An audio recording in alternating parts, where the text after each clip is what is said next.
Nah, sekarang aku udah rapi.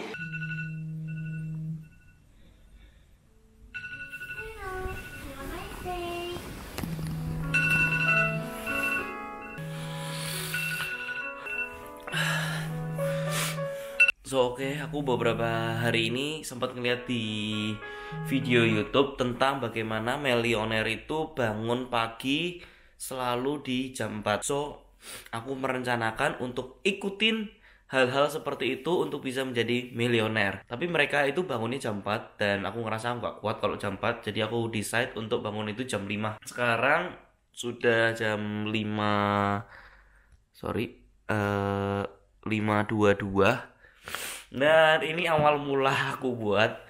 Jadi aku akan buat itu menjadi habit baruku. Karena aku tahu untuk bisa menjadi habit bangun pagi seperti itu kurang lebih sekitar 21 hari. Dan ini hari pertama aku akan coba untuk bisa benar-benar bangun jam 5 terus sampai 21 hari ke depan. Dan semoga ketika 21 hari ke depan, hari ke-22 aku nggak perlu bangun pakai alarm lagi. Karena aku sudah masuk ke alam bawah sadar dan aku akan selalu bangun jam 5 tanpa harus pakai alarm.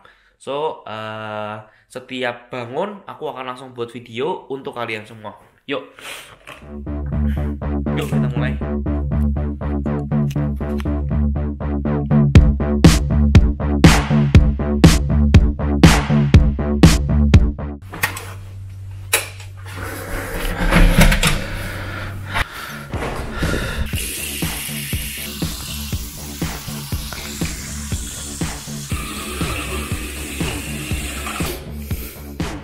I didn't know what I was doing till I was doing it. Dan senang banget akhirnya aku bisa bangun jam 5-an lagi. Karena sebenarnya habitku dulu itu aku bangunnya jam 5, tapi entah kenapa semakin lama semakin berjalannya waktu aku mutusin untuk bangunnya jam 7, jam 7.30. Apalagi masa-masa Covid kayak gini ya, itu aku bener-bener ngubah banget kehidupanku. Dari yang dulu kerja kan nggak kerja kan, jadi bangunnya kadang-kadang tuh jam 8, jam 8.30. Tapi udah mulai kerja lagi, itu baliknya tuh tetap ke 7.30. Dan super excited banget akhirnya aku bisa balik ke zaman-zaman dimana aku tuh bangunnya jam 5 pagi lagi. Aku nggak ngantuk sama sekali, aku ngerasa feel excited banget bisa sharing-sharing pagi-pagi ini ke kalian semua. Dan aku ngerasa ada satu hal banget yang aku kena banget di video itu. Dia bilang the millionaires itu bukan mereka itu tidak punya waktu, tapi mereka lebih prioritasin waktu mereka untuk sesuatu hal yang lebih berguna. Dan ada kata-kata di sana yang sangat bagus banget. If you don't have time, you create the time. Kalau kita nggak punya waktu, kita ngerasa 24 jam itu kurang, ya kita buat waktu itu jauh lebih banyak. Dengan kita bangun lebih pagi, bangun jam 5. Harusnya sih di video itu bilangnya bangun jam 4 ya. Tapi aku mutusin karena nggak terlalu kuat kalau bangunnya sampai jam segitu. Aku mutusin buat jam 5 pagi aja. Nah, kalau kita punya waktu dari jam 5 sampai jam 8, itu kan berarti yang biasanya kita bangun jam 8 ya, kita ada tambahan waktu 3 jam lagi untuk kita be more productive. Kita mendekatkan diri kita ke mimpi kita. Kita punya 3 jam waktu tambahan yang bisa membuat diri kita itu jauh lebih produktif, membuat video seperti ini, baca buku, dan little things 3 jam setiap hari sampai bertahun-tahun itu akan membuat kamu itu melakukan hal yang berbeda, akan membuat tujuan mimpi kamu itu jadi semakin lebih dekat. Karena every single step itu tuh dimulai dari hal-hal kecil seperti ini. Jika kalian bisa terus konsisten, bisa terus komitmen untuk bisa melakukan hal-hal sederhana, hal-hal sekecil ini, seperti bangun lebih pagi, itu akan jauh mendekatkan diri kalian ke mimpi kalian.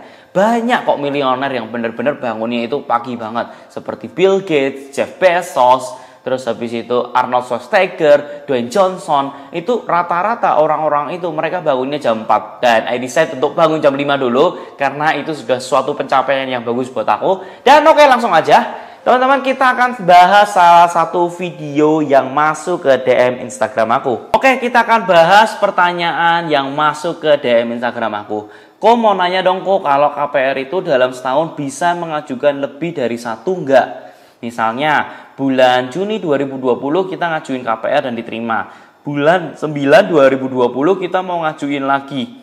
Bisa nggak sih kayak gitu kok? Mohon penjelasannya kok. Nah teman-teman, ini perlu diperhatiin banget ya, karena ini pertanyaan yang dulu aku tanyain juga. Jadi waktu dulu aku main di properti, aku siapin duit, ya kan? Aku udah siapin duit untuk bayar DP-nya, bukan DP-nya sih, renovasinya. Habis itu kan kita kan ambil KPR dulu waktu itu. Habis itu setelah direnovasi pakai duit pribadi, dirombak, habis itu dibangun.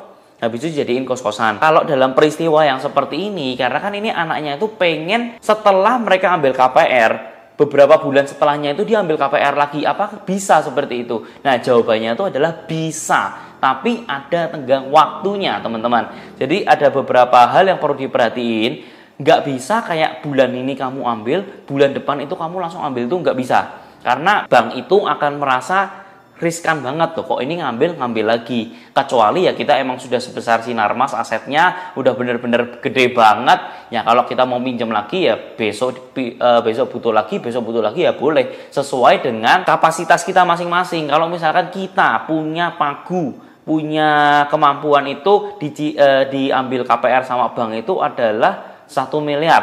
Nah, bisa nggak sih bulan depan kita ngambil lagi 1 miliar? Jawabannya nggak bisa, karena kita cuma punya kemampuan itu 1 miliar. Nah, kalau misalkan kita mau ngambilnya 500 juta, terus habis itu 1 bulan setelahnya itu kita ambil 500 juta lagi, itu bisa nggak? Nah, kalau itu kayaknya masih belum bisa, karena emang kita tuh belum segede itu gitu loh. Nah, kalau misalkan kita yang emang pemain sudah sangat-sangat besar ya mungkin bisa ya, mungkin ada suatu kekhususan, karena bank ini tuh sebenarnya unik teman-teman. Apapun yang kalian minta, produk-produk itu semua masih bisa dinego, semua bisa tawar-menawar. Jadi kalau misalkan orangnya itu emang benar-benar capable untuk menawar, mereka itu punya pagu kurang lebih 1,5 miliar, mereka cuma pakai 500 juta pun sebenarnya kayaknya masih belum bisa deh. Karena waktu itu aku juga ngajuin hal yang sama, nggak sampai 2 bulan aku pengen ambil lagi, tapi tidak diperbolehkan oleh bank. Padahal sebenarnya aku masih punya kemampuan untuk mencicil tersebut. Nah, baru boleh itu kurang lebih sekitar 4 bulan sampai 5 bulan. Tapi kalau benar-benar orang awam, kemungkinan tuh kurang lebih sekitar 6 bulan itu adalah waktu yang dikasih oleh bank. Kira-kira tuh kamu tuh sanggup nggak? Pinjaman pertama kamu tuh sudah pernah dicicil on time nggak? Selama 6 bulan itu ada masalah atau enggak? Nah, biasa bank itu ngeliatin hal-hal yang seperti itu. Setelah itu baru bener-bener akhirnya bank itu ngeputusin, oh kayaknya aman sih orang ini, nggak ada masalah, nggak ada problem. Jadi aku mau kasih tambahan cicilan, tambahan KPR pun nggak masalah gitu loh. Nah, jadi beda banget ya teman-teman, bisa diperhatiin kalau misalkan kita punya kapasitasnya itu udah gede banget baru bener-bener bisa. Kalau kita sudah sekelas Sinarmas ya kita mau tambahin ini, besok ya juga nggak masalah, karena emang sudah asetnya itu udah gede banget.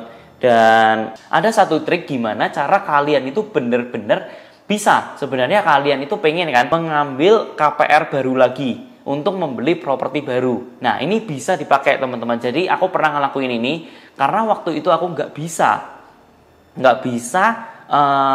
ngambil KPR yang kedua karena rentan waktunya masih sangat sedikit. Nah, apa yang aku lakuin? Aku adalah ngelakuin dengan cara top up KPR. Ini bisa banget teman-teman. Jadi misalkan rumah pertama kamu itu dikasih pinjaman dengan harga 1 miliar. Nah, setelah itu kamu pengen beli rumah dengan harga 300 juta.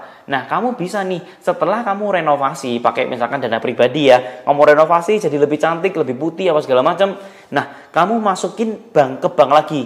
Jadi, bang, saya minta dong KPR-nya di top up karena rumahnya sudah bagus, sudah ada pembangunan, sudah layak dijadiin bisnis kos-kosan lagi. Nah, itu biasanya akan naik nilainya. Nah, itu kemungkinan juga bisa naik sekitar 200 juta atau mungkin 300 juta, tergantung kamu gimana cara negonya sama bank. Setelah itu 300 jutanya itu kamu ambil, kamu tarik, masukkan untuk melakukan pembelian rumah yang kedua. Nah, itu masih sangat-sangat bisa dilakukan dalam waktu yang sangat dekat. Nah, itu berbeda ya kalau misalnya kalian ambil top up KPR gitu. Beda ya top up KPR dengan kalian itu ambil KPR baru. Itu gamenya sangat-sangat berbeda. Nah, kalau misalkan ambil KPR baru sih ya sebenarnya intinya sama aja, cuman untuk rentan waktu jauh lebih cepat kalian itu top up KPR karena asetnya udah jadi dan kalian sudah Udah tahu nih bank, oh yang mau di appraisal yang itu lagi. Oh ya, udah tahu tempat yang sudah dijaminkan itu sudah terbukti layak. Nah, gitu-gitu sudah tidak perlu dicek, double check lagi. So, teman-teman, itu mungkin bisa jadi salah satu pilihan kalian kalau misalkan kalian itu pengen bener-bener beli satu lagi, pengen beli aset satu lagi. Nah, itu bisa nih dijadikan suatu pilihan. Nah, gitu aja teman-teman. Semoga video ini bisa membantu kalian membuka mata kalian lagi tentang yang namanya top up KPR. Video ini semoga bisa membantu kalian juga supaya kalian lebih melek tentang investasi. Nah teman-teman, thank you for watching and I'll see you in the next video. See ya guys!